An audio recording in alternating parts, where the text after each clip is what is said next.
look, ladies and gentlemen, I know that a lot of you guys watching this video are feeling incredibly stuck in your lives. You have these incredible goals, dreams, aspirations, but you just don't know how to accomplish them. Now, if that is you, I need you to listen very, very, very closely to the rest of this video, because in today's video, I'm going to be talking about how you can reclaim back your life using the dopamine detox. Now, real quick, let me tell you the first place that you're probably stuck, because most people think that they lack energy or they lack knowledge, aka the know-how, and that is why they are not where they want to be in life. Well, that's actually wrong. The main thing that you are lacking is focus, because when you are a person who has a lot of focus and can focus in on a singular thing, then it's very easy to actually get the know-how and the tangible knowledge needed to accomplish your goals. And second, when you're focusing on a singular task and you can do that for a long time, you really start to enjoy it. Now, how do you cultivate focus? And this is really where the dopamine detox comes in, because let me tell you the state of normal people. Right now, most people on their desk, they have 3 different devices. They have an iPad, an iPhone, a computer. Each one has bell notifications going on. While that's running on a separate tab, they've got their Twitter feed running 24/7. And for me, one of the funniest things are seeing people with, multi-display setup. For me, one of the ways that I was actually able to get to $10 million after tax by the age of 21 was through focus. And one of the ways that I was able to focus was I've always just had one monitor in front of me. I've always just had one screen in front of me. And I've always made sure that I just have the window open that I need, and any windows that I'm not using are closed and can get reopened later. Another example is even when I was 14, 15, 16, and I was really getting into the world of self-help, starting to read a book a week and, really just working on myself and working on my capacity to focus and work. I was notorious for always just having my phone on airplane mode, most of the day. And then when I needed to use it, I would just take it off of airplane mode. And the reason I do this sort of stuff is because I want to make sure no one is able to rob me of my focus. So as I said, if you're at a point in life where you have these goals, but it feels like when you sit at your desk, you can't get to it. Like it's too hard. You're just constantly distracting yourself. That means that you need to work on your focus. And in order to work on your focus, you need to reset your dopamine levels. Now, I'm sure you guys have seen plenty of videos on YouTube about dopamine detoxes, what they are, what they can do for you, how it can help you achieve your goals. Well, in today's video, what I'm really going to do is I'm just going to give you a framework for the next 7 days of what to do to actually reset your dopamine levels, tangibly what that's going to feel like, what you're actually going to, how your experience of the world is going to be different 7 days from now. And then most importantly, how to integrate that, because here's what happens a lot of times is people will do dopamine detoxes. And then from there, one bad habit will creep back in. Like, for example, their phone is the first thing they check in the morning, and that'll creep back in for 2 or 3 days. And then they're like, you know what? When I'm doing work, might as well just have a podcast or a YouTube video playing in the background. And these bad habits start to sneak back in. So I'm going to show you exactly after the 7-day dopamine detox, how to actually integrate this back into your life. Now, everyone might have varying opinions on how long you should actually do a dopamine detox for. For me personally, I think 7 days is a good benchmark. And there are 4 key pillars to resetting your dopamine levels. Now, you need to understand that a detox, in of itself insinuates that it's going to be a short burst. So a dopamine detox for me, as I said, is not a lifestyle.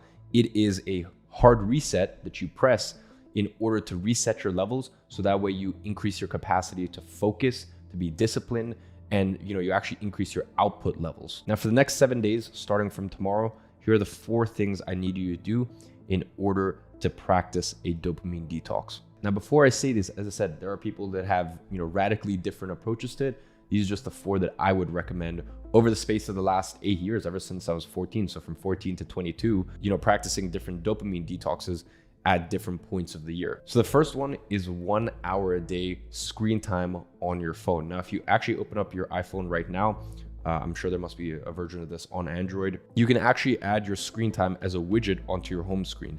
So allow yourself 1 hour of screen time every day for the next 7 days. Now, if your job involves, your mobile phone for some reason, which by the way, most of the time it doesn't, you can, even if you need to use WhatsApp for your work, you could just use WhatsApp desktop, because it's just, of course, you're still technically using WhatsApp, but it's just a lot more focused, and it's just a lot more purposeful than just being on your phone. So as I said, 1 hour a day of mobile screen time use for the next 7 days. And even if you need to use it for your work, just find some sort of workaround. As I said, this isn't something that you do for the rest of your life.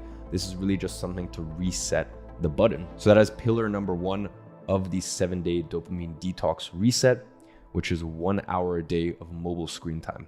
Hey, just a heads up, if you enjoy content like this, definitely go ahead and follow my Twitter. I'm posting stuff like this every single day on there in real time, just sharing my thoughts, things that are coming in my mind, things that have helped me get to this point in life. In fact, if you go on there, the first pinned comment is a full thread on exactly how I made $10 million last year in 2021 and the 10 things I learned from it. So I'll leave that on screen, and then I'll leave my Twitter handle in the description.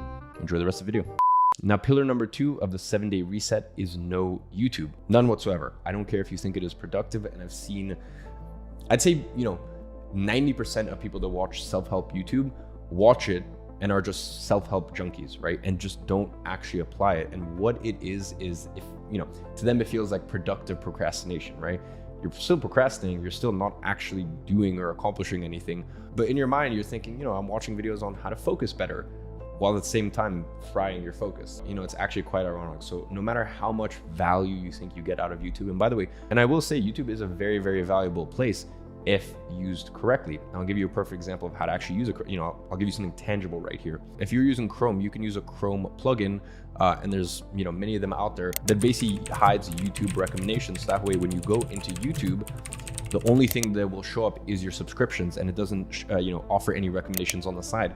So that way you can be very, very specific about who you subscribe to and what content you take in. So that way you are using YouTube productively, rather than just looking for the next hit of, self-help junkie videos. So as I said, that is a tangible tip that you can take after the 7 days. But for the next 7 days, and by the way, this applies to my videos as well, no YouTube. Cut it out, delete it from your iPhone, delete it from your iPad, and do not use it on your desktop. Now, the third pillar of the 7-day reset is, I'm not sure if I can actually say the words, so we'll say adult films. So no sort of adult films, no 18 plus stuff. You guys know what I'm talking about. None whatsoever. Now, I know that some of you guys are so addicted, you literally cannot not self-pleasure yourself. Once again, you know what I'm talking about here. Nice. For 7 days. So that's why I thought, I would rather give you guys a fair chance to see this thing through rather than, just be super strict and, maybe only 10% of you guys actually accomplish this. So, you can do whatever you want down there, however many times a day, multiple times a day. I recommend obviously cut it back as much as humanly possible. If you can do 7 days without, perfect. And then I know some of you guys can't, but the big thing here is just no imagery. And by the way, to me, that also means, none of these Instagram baddies that all you guys follow. And by the way, and just a little side note here, why do guys follow all these Instagram models? Like, I don't know. For me personally, I don't get it. Like, unless you know this person in real life and you actually have a chance of whatever, sparking some sort of connection with this person, like, just why? Like, it's what? And this is a much longer video that I can talk about, but like, when you put things on pedestal, whether that be a supercar or a potential partner or literally whatever it is, to me, it's just you're creating a separation from it. So unless this is someone who you actually have a chance with, like, for me, just unfollow all these Instagram models that you follow and stuff like that. And I'll be honest, probably a lot of the girls that you guys are following on Instagram, I know personally in real life, we've hung out, we've spent time together, etc., etc. These are people I literally know in real life, and I even mute all their stuff. That's a brilliant invention on Instagram. Just mute people's stories, mute people's posts, because when I go on my feed and I'm really dialed in, I don't need to be deriving pleasure from something that's digital like that and not like an actual physical connection. So once again, just a little side note, but it all ties into the fact that for the next 7 days, no adult films, no nothing, right? If you do have to self-pleasure, we'll call it that, use your imagination, old school way, right? So moving on to pillar number 4 of the 7-day reset is 10 minutes a day of meditation. Just 10 minutes, that is it. Obviously, if you can do more, if you can do 20 minutes, 30 minutes, an hour, I'll be honest, I know a lot of you guys here have lots and lots of time a day, right? So might as well, if you can do 30 minutes, that's incredible. But as I said earlier, I want to set you guys up to win and actually accomplish all of these things. So that is the 4th pillar, just 10 minutes a day of meditation. So ladies and gentlemen, when you accomplish this for the next 7 days, what it is really doing is just hitting the reset button. Things that before you found no enjoyment from, just looking at the view or just walking down the street with no music playing, right? Just literally the sound of the street. You're going to derive pleasure from things like that when you didn't before. Even just the 10 minutes a day of meditation, the first day it's going to be super, super hard. But by day 7, you're going to be like, I actually kind of enjoy this thing. Basically, what's going to happen is your baseline of stimulation, so the amount of stimulation you need in order to, get any pleasure from something, is going to reset, right? That's what the dopamine detox does. It's going to reset. So that means that when you sit at your computer, before, the things that you found difficult or you're hard or let's say, when you pick up your Kindle or a book to read, the things that you found difficult or hard before, now you're like, oh wow, this is actually, I'm in flow, I'm enjoying this. So that's what I meant when most people get it wrong, when they think that they need more energy or they need more knowledge. That is not true. Instead, what you need is more focus. And in order to have more focus in your life, you need to be able to enjoy and derive enjoyment from just the simple things. So this is truly the reset that you need in order to achieve your goals. Now, as I said, this is just 7 days. So you might be wondering, what do I do after this? Well, this is where something called monk mode comes in.